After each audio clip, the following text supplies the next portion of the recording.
Governo retoma programa Luz para Todos no Amazonas e faz giro pelo norte a partir desta sexta-feira. Lucro da Petrobras cai quase 50% com nova política de preços. E você vai ver também. Prazo para sacar o dinheiro esquecido do PIS/PASEP termina neste sábado. Anvisa aprova novas regras para rótulos de medicamentos. Letras maiúsculas serão obrigatórias para reduzir erros de medicações. Imagens mostram um drone ucraniano atacando o navio de guerra da Rússia. Donald Trump se declara inocente das acusações de que teria conspirado para reverter o resultado das eleições de 2020. Essas e outras notícias você confere a partir de agora.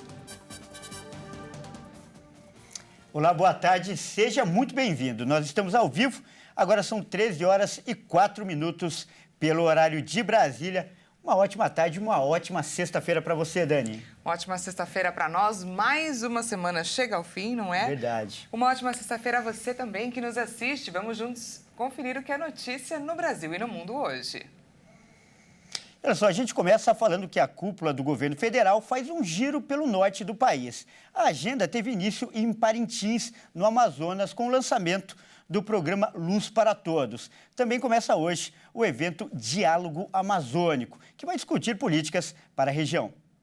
O evento Diálogos Amazônicos vai até domingo e deve reunir mais de 10 mil pessoas em diferentes debates que vão embasar a criação de medidas para a região amazônica. Representantes de entidades, movimentos sociais, acadêmicos, centros de pesquisa e agências governamentais do Brasil e de outros países amazônicos vão participar do evento.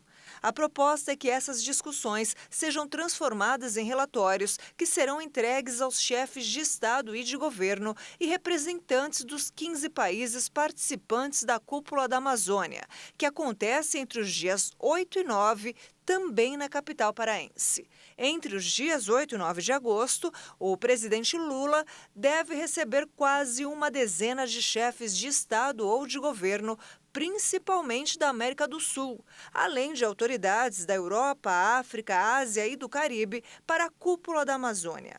A cúpula é tratada como parte da retomada das políticas públicas para a região amazônica, também com o objetivo do fortalecimento da organização do Tratado de Cooperação da Amazônia e a definição de uma posição em comum pelos países em desenvolvimento que detêm reservas florestais. A Petrobras registrou lucro no segundo trimestre do ano. Apesar de positivo, o rendimento ficou quase 50% menor.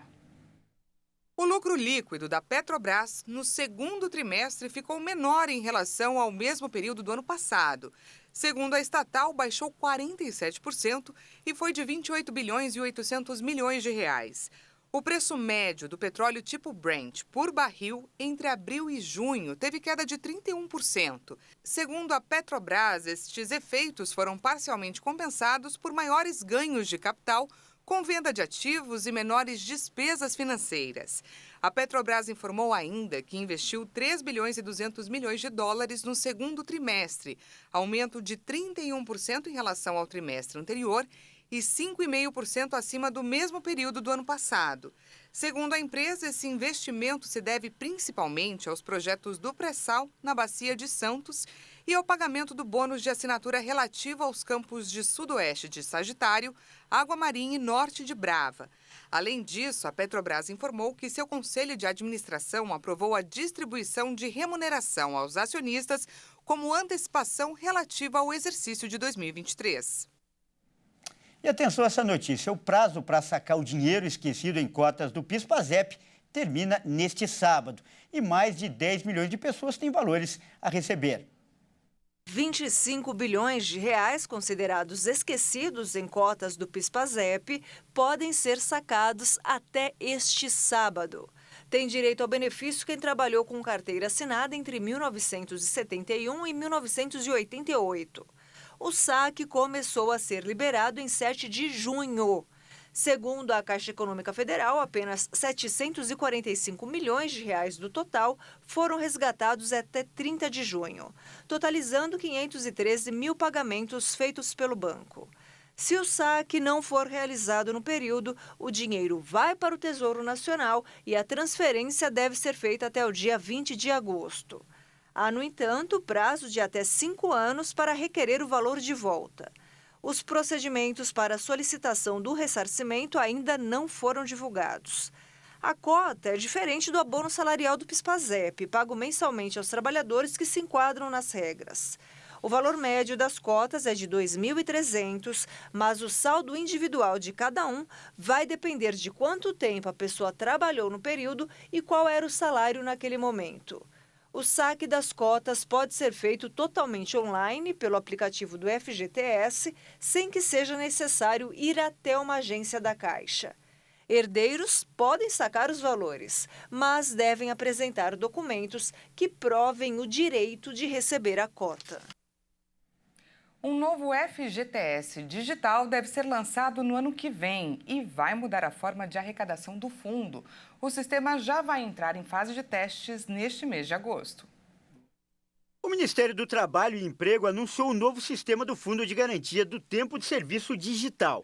A plataforma deve ser implementada a partir de janeiro de 2024, alterando a forma como o valor é recolhido e também o prazo. Atualmente, o prazo para recolhimento do FGTS é o 7º dia de cada mês. Com o serviço digital, o benefício vai poder ser recolhido até o 20º dia de cada mês por meio de guias próprias e os recolhimentos devem ser efetuados exclusivamente via Pix. Os empregadores vão ter um sistema para recolher várias competências em um único documento, reduzindo assim custos operacionais e tempo nessas atividades. Além disso, os processos de estorno, restituição, compensação e parcelamento devem ser 100% digitais. Para testar essa ferramenta, o sistema entra em fase experimental entre 19 de agosto e 10 de novembro deste ano. Todos os empregadores vão poder acessar para se familiarizar com o programa e suas funcionalidades. Segundo o Ministério do Trabalho e Emprego, no período de teste, a plataforma vai usar dados reais do E-Social e vai permitir a simulação de diversas situações. Mas por se tratar de um ambiente de testes, as guias geradas pelo FGTS Digital não vão ter validade legal. E o Tesouro Nacional lançou um título público destinado ao financiamento da educação. A novidade vai ajudar os pais e responsáveis a poupar dinheiro para a faculdade dos filhos. Em parceria com a Bolsa do Brasil, a B3, o Tesouro Direto lançou um novo título público, Tesouro Educa Mais, destinado à poupança para a educação de crianças e jovens. Nos mesmos moldes do bem-sucedido Tesouro Renda Mais, voltado para a aposentadoria, o Tesouro Educa Mais vai possibilitar aos pais, responsáveis e familiares investirem mensalmente para a faculdade dos filhos. O objetivo é garantir o futuro. Esse rendimento seria uma renda mensal corrigida pela inflação por um prazo de 5 anos, que seria usado para pagar as mensalidades de um curso superior. O novo investimento pode ter aplicações pelo período de 3 a 18 anos e, a partir da data escolhida, receber o retorno do valor, corrigido pela inflação, em parcelas mensais durante 5 anos. O valor mínimo de cada aplicação é de R$ 30. Essa quantia poderá ser usada tanto para pagar a mensalidade de uma faculdade particular ou um intercâmbio, como para custear outros gastos, como materiais e moradia.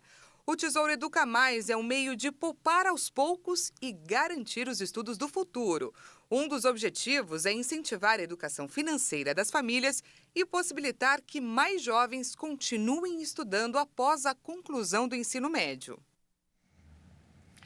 Agora, 1h12 pelo horário de Brasília. E olha só, planejar o futuro dos filhos é, sem dúvida, a maior preocupação dos pais, principalmente em relação aos estudos. Fazer uma faculdade, ter uma carreira e garantir, é claro, um bom emprego. E, infelizmente, no Brasil, essa não tem sido a realidade para a maioria dos jovens, não é, Kleber? Verdade, Dani. Olha só, para a gente ter uma noção, inclusive, do tamanho desse problema, de acordo com números do mapa do ensino superior no Brasil, apenas, olha só, 18% dos jovens entre 18 e 24 anos do país estão matriculados em alguma faculdade. Mas como esse novo título que a gente acabou de ver, o Tesouro Educa Mais, pode ajudar a mudar essa realidade? Isso que nós vamos ver na entrevista de hoje.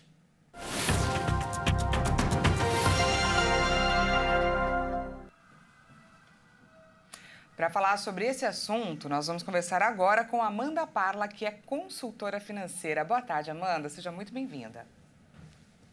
Boa tarde, muito obrigada pelo convite. Um prazer estar aqui com vocês. Prazer é nosso, Amanda. E olha só, o brasileiro tem dificuldade com a educação financeira historicamente, né? Principalmente quando se trata de planejamento a longo prazo. Esse título pode ser uma boa alternativa em relação a esse problema, principalmente em se tratar de um assunto tão importante que é a educação dos filhos.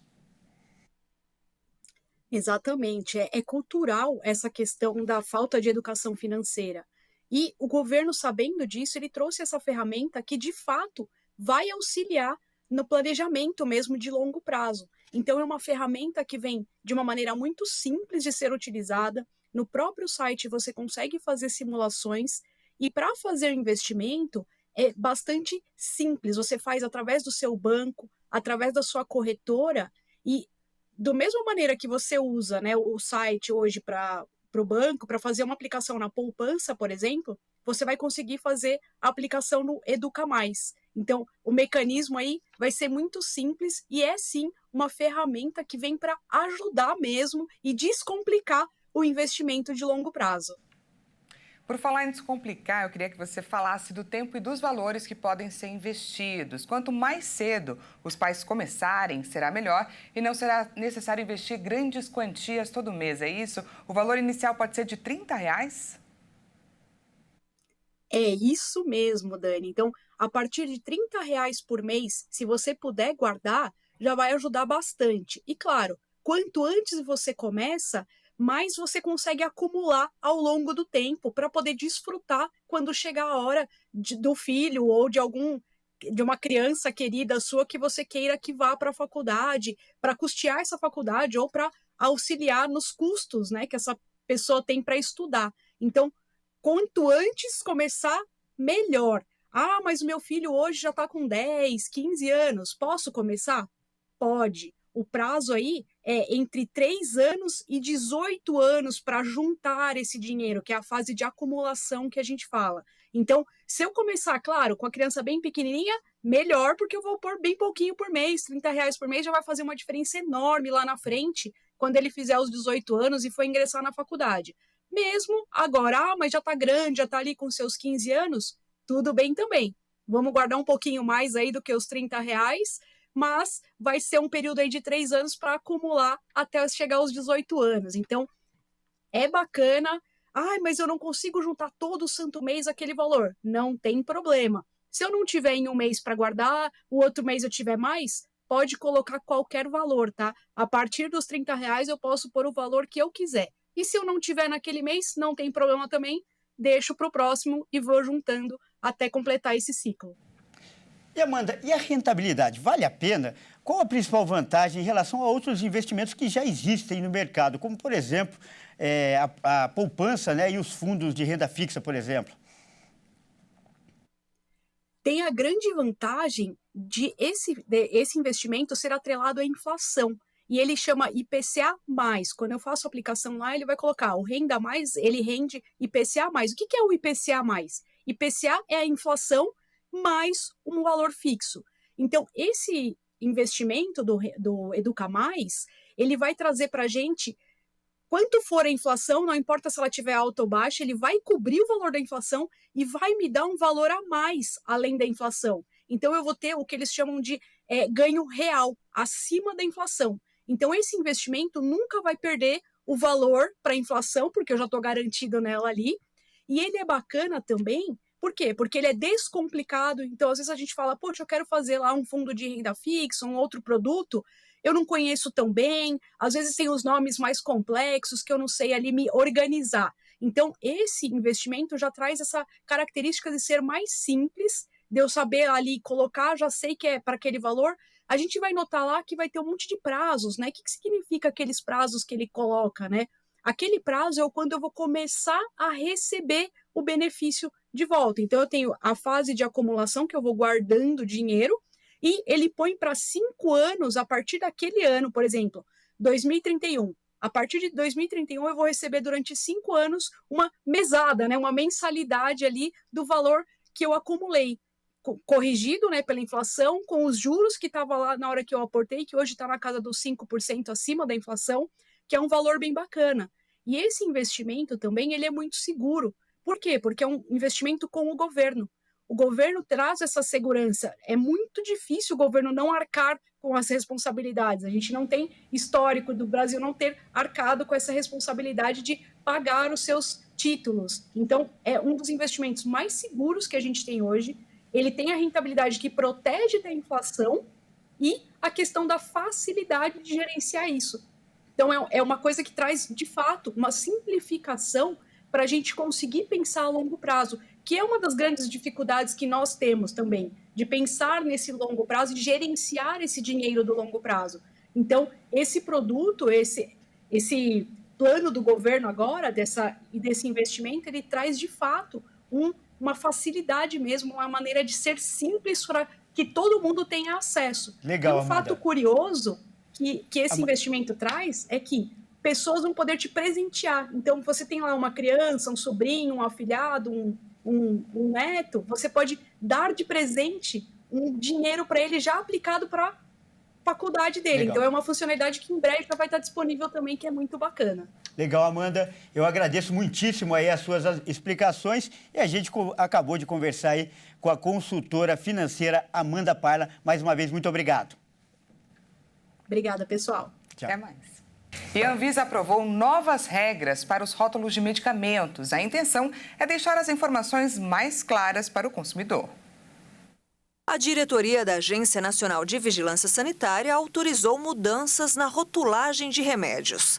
De acordo com a agência, as alterações nas embalagens dos remédios têm o objetivo de tornar mais claras as informações para garantir a segurança do paciente e o uso correto dos medicamentos. No caso de remédios isentos de prescrição médica, a classe terapêutica e a indicação devem ficar dispostas na parte da frente da embalagem, para facilitar a visualização pelo consumidor, além da quantidade total de medicamento, que também vai aparecer na parte frontal do rótulo. Segundo a agência, outra mudança é o uso obrigatório de letras maiúsculas em parte do nome do remédio, para ajudar a reduzir os erros de medicações com nomes semelhantes. Em relação a remédios que são vendidos ao governo federal, também vai ser substituída a frase "venda sob prescrição" por "uso sob prescrição". E veja a seguir, imagens mostram um drone ucraniano atacando o navio de guerra da Rússia. E ainda, Donald Trump se declara inocente das acusações de que teria conspirado para reverter o resultado das eleições de 2020. Os detalhes você confere depois do intervalo.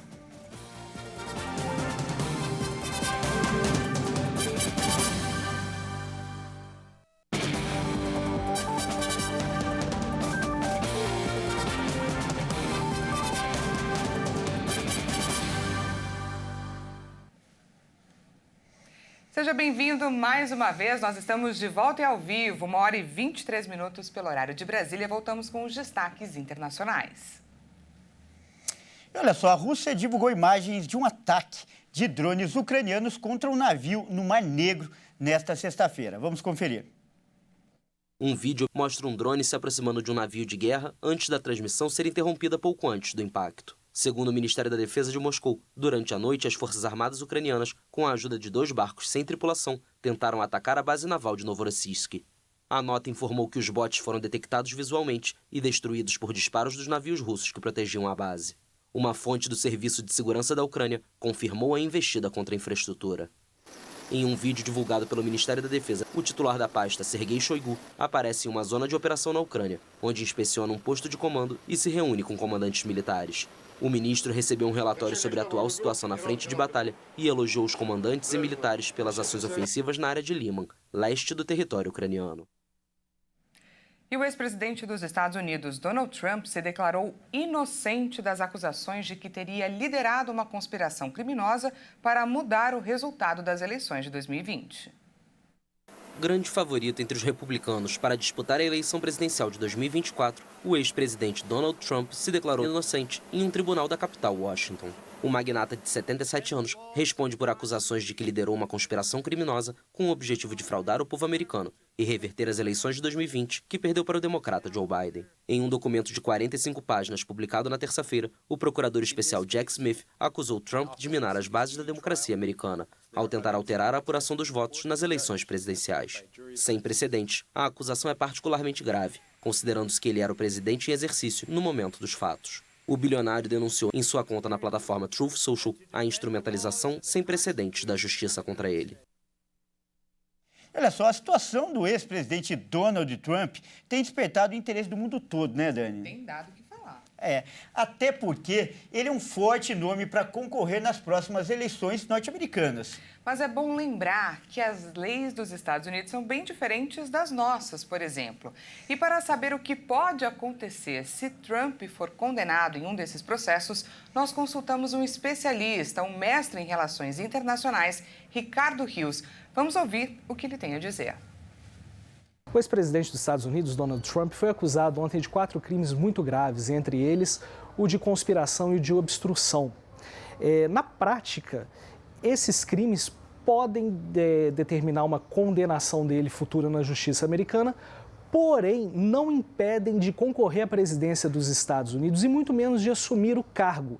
Na história dos Estados Unidos já aconteceu, em 1798, de um deputado federal estar preso e ter concorrido à eleição, vencer e tomar posse na prisão, o que é um fato sui generis.